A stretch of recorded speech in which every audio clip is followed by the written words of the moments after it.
Hello, BookTube. I come before you a shadow of my former self. I'm coming down with a cold, I think. Scratchy throat. Extra sensitive to water droplets in the shower, or sound, or sight, or life itself. And I'm racking my brains trying to figure out how I could possibly have become infected. Since I have almost no human company, I spend most of my time taking care of my dogs. I think the onus of suspicion falls on the Christian Science monitor, but who ever got a cold from a Christian Scientist? I'm hoping that over the weekend, my freakish mutant immune system will simply crush the life out of this. I'm hoping that it doesn't actually blossom into an inconveniencing illness. I have a lot to do, but sick as I am, we still have a mail haul. So I thought I would do. It might take me a little longer than usual because I'm really feeling it. I'm really in that moment where you just feel sick. I would much prefer to get through this. I'm hoping that in the next 5 hours, 6 hours, I will get through this to the back end of it, where you've got all the crappy after effects. You've got the pus and the snot and the whatnot, but you don't have this feeling, this hollowed out feeling of actually being sick. That feeling, Steve doesn't like at all. But anyway, let's hope that a mail haul maybe will pick us both up. Let's see here. What is this first one? Goodness gracious. Are we done yet? Oh my god. Oh, fantastic. All right, this is the finished copy of a fantastic book. It comes out in mid-March. It is Marilyn and in Manhattan, Her Year of Joy by Elizabeth Window. This is a one-year look. Ordinarily the type of thing that Steve doesn't like. Ordinarily I don't like books that take a big subject, complex subject, interesting subject, and just look at it through a keyhole. 1492, 1776, that sort of thing. They almost always bug me because they're almost always impossible. You can't really do it. You have to spend, the first third giving background, the last third giving the epilogue that stretches well beyond your professed target. But this one handles about as well as I've ever seen it handled, and it's really, really good. It's I've read a couple of Marilyn Monroe biographies. I really don't see the appeal. I've never seen the appeal, and I have to confess the authors probably hate me for this, but I still don't see the appeal even after reading this book. But what a charming account, and what a good writer to get inside the skin of all the people that are in this book. I will be reviewing it for the Christian Science Monitor, so I'm glad to have a finished copy. Those are always useful to work from, although in this case, it's going to be a joy to write about. I'm going to do this thing here. Our next one is thin and light, easy on Steve, because he's feeling a little hollowed out. Got to tell you, when you're feeling sick, the 4:15 dog walk, 4:15 in the morning, that feels even worse than usual. Oh, look at this. Oh my. This is the University of Chicago Press. This is out already. Came out on the 1st of February. This is The English and Their Country for Overseas Forces. First published for overseas forces stationed in Britain during the Second World War. The book attempts to solve the puzzle of the English character, asking the truly pertinent questions. Why are the English so reserved and shy? Do English people talk about the weather so much?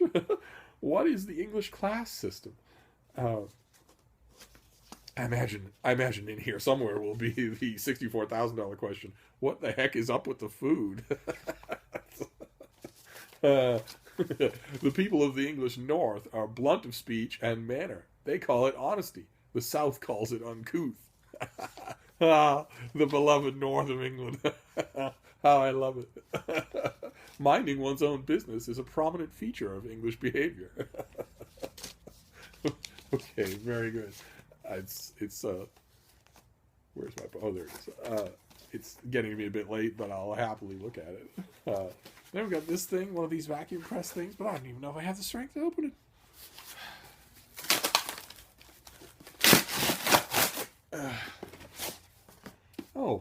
Okay, and another finished copy. This is The Fall of Lisa Bellow by Susan Parabo.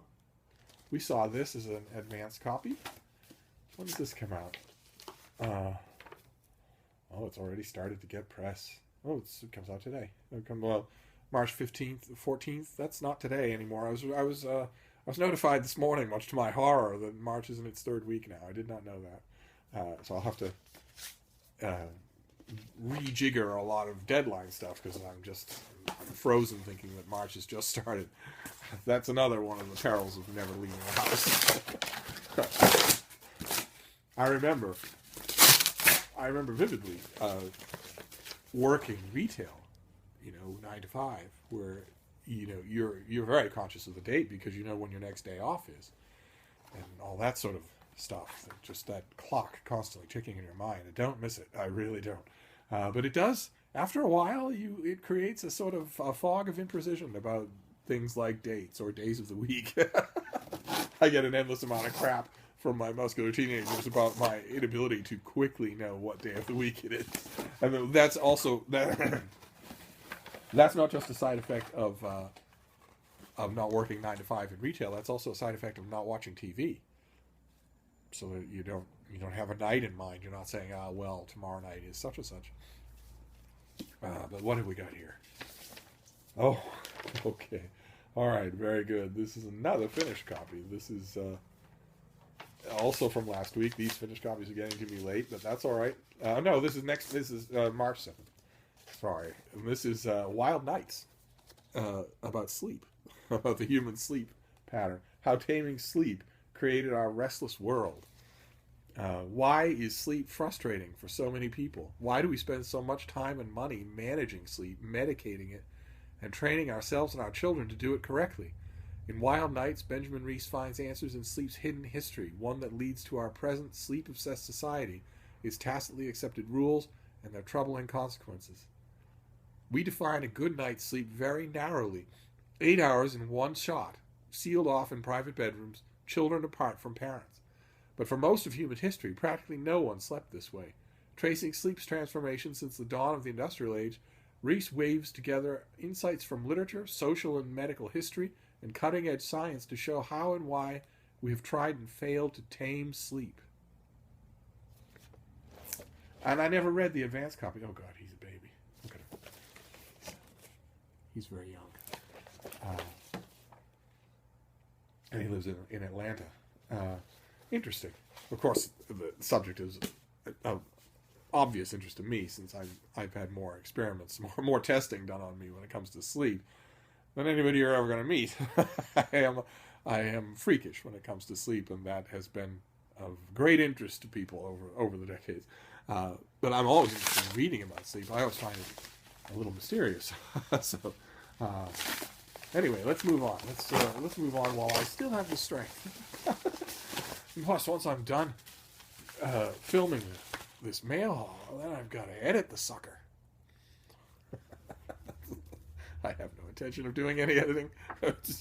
I am going to ramble to you about books, and then I'm going to upload. That's all there is to it. Oh, very nice. Oh my, this is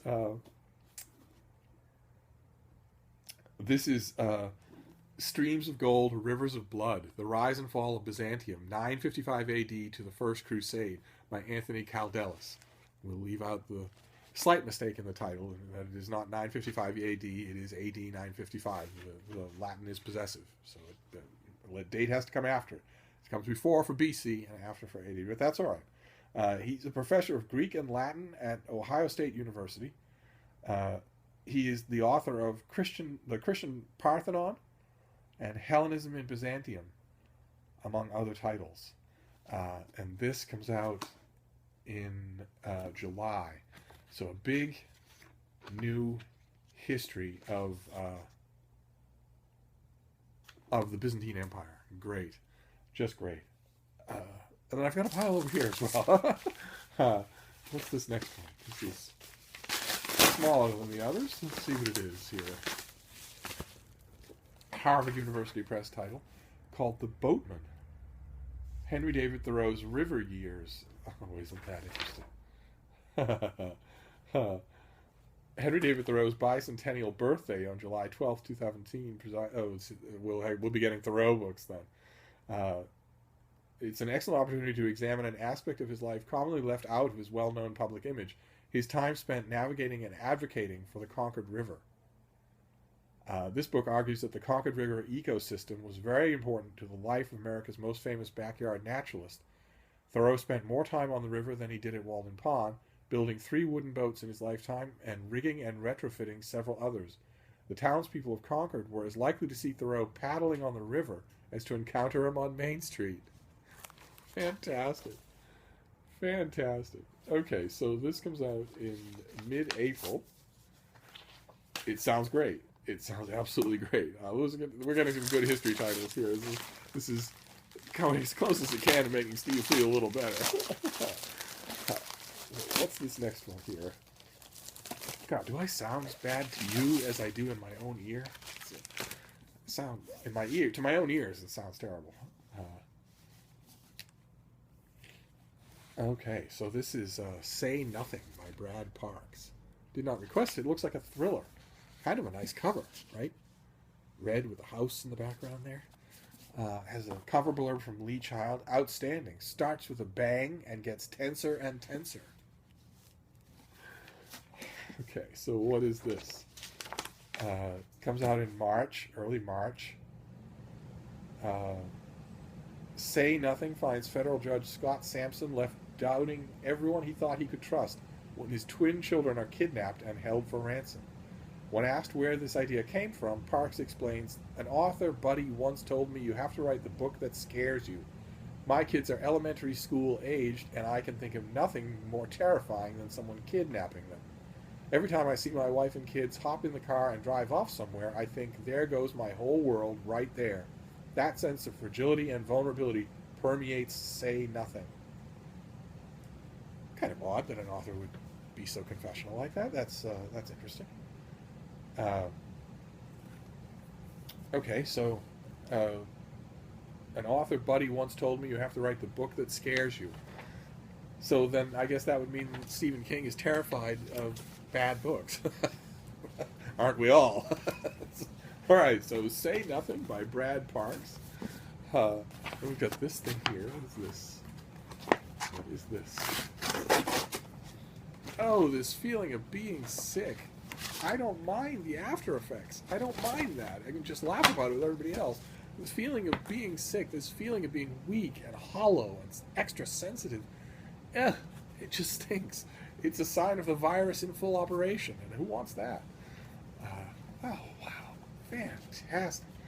Okay, this is another history book, another meaty history book. This is Dunmore's War by Glenn F. Williams. Look at that. Oh, fantastic. Known in history as Dunmore's War, the 1774 campaign against the Shawnee-led Indian Confederacy in the Ohio country marked the final time an American colonial militia took to the field in His Majesty's service and under royal command. Led by John Murray, the 4th Earl of Dunmore, and Royal Governor of Virginia, a force of colonials including George Rogers Clark, Daniel Morgan, Michael Cresap, Adam Stephen, and Andrew Lewis successfully enforced the western border established by treaties in part of present-day West Virginia and Kentucky. The campaign is often neglected in histories, that's true. I've only read 4 books on the subject in my mind, despite its major influence on the conduct of the Revolutionary War that followed. Fantastic. Okay, Dunmore's War. Could have stood for this to be 3 times this long. Great. This comes out in May, and the nice folks at West Home also sent me a catalog. So the fate is definitely trying to make Steve feel a little better. Imagine how bad this mail haul could be going. We'll do this one here. Don't tell me I'm losing my voice. That would be very bad. For me, it'd be godsend for the rest of you. It'd be bad for me. All right, what have we got here? Oh, very nice. Okay.